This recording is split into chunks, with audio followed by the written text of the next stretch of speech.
ভারত শাসিত কাশ্মীরে বন্দুকধারীদের হামলার পর পাকিস্তান ও ভারতের মধ্যে সম্পর্কের অবনতি হয়েছে।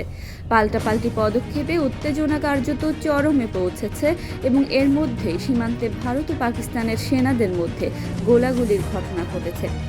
কাশ্মীরের নিয়ন্ত্রণ রেখা এলওসি জুড়ে উভয় দেশের সেনাদের মধ্যে গোলাগুলির এই ঘটনা ঘটে।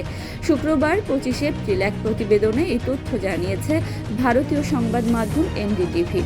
অবশ্য ভারতীয় গণমাধ্যমে গোলাগুলির এই খবর এলেও পাকিস্তানের পক্ষ থেকে বা দেশটির সংবাদ মাধ্যমে এখনও এ বিষয়ে কোনো তথ্য পাওয়া যায়নি।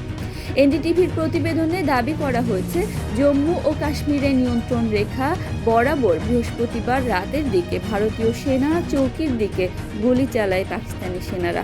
জবাবে ভারতীয় সেনাবাহিনীও পাল্টা গুলি বর্ষণ করে। সেনা সূত্রে জানা গেছে, এই গোলাগুলিতে কোনো হতাহতের ঘটনা ঘটেনি। ভারতীয় সেনা কর্মকর্তাদের দাবি, ছোট অস্ত্র দিয়ে কিছু জায়গায় গুলি চালানো হয়েছিল, আমরা যথাযথভাবে জবাব দিয়েছি।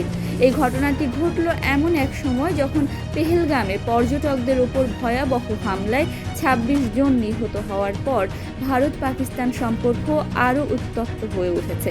নিহতদের মধ্যে একজন নেপালি নাগরিকও ছিলেন। এদিকে কাশ্মীরের পেহেলগামে বন্দুকধারীদের হামলার পরে প্রথমে ভারত আর তারপরে পাকিস্তান একে অপরের বিরুদ্ধে একগুচ্ছ কড়া ব্যবস্থার ঘোষণা দিয়েছে। এসব পদক্ষেপগুলোর মধ্যে দুই দেশেরই ওয়াঘা আটারি সমন্বিত সীমান্ত চৌকি বন্ধের ঘোষণার পাশাপাশি দুটি দেশই অপর দেশের সামরিক কর্মকর্তাদের বহিষ্কারের ঘোষণাও দিয়েছে। ভারত বুধবার ঘোষণা করেছিল, সার্ক দেশগুলোর জন্য ভিসা ছাড় প্রকল্পের আওতায় যেসব পাকিস্তানি নাগরিক বিশেষ ভিসা পেয়েছেন তা বাতিল করা হলো। জবাবে বৃহস্পতিবার পাকিস্তানও ঠিক ওই একই ঘোষণা করেছে ভারতীয় নাগরিকদের জন্য। এছাড়া ভারত সিন্ধু নদের পানি চুক্তি স্থগিত করেছে। জবাবে পাকিস্তান আবার ভারতের সঙ্গে সব দ্বিপাক্ষিক চুক্তি স্থগিত করেছে। পাকিস্তানের আকাশ সীমাও ভারতীয় বিমান চলাচলের জন্য বন্ধ করে দিয়েছে ইসলামাবাদ।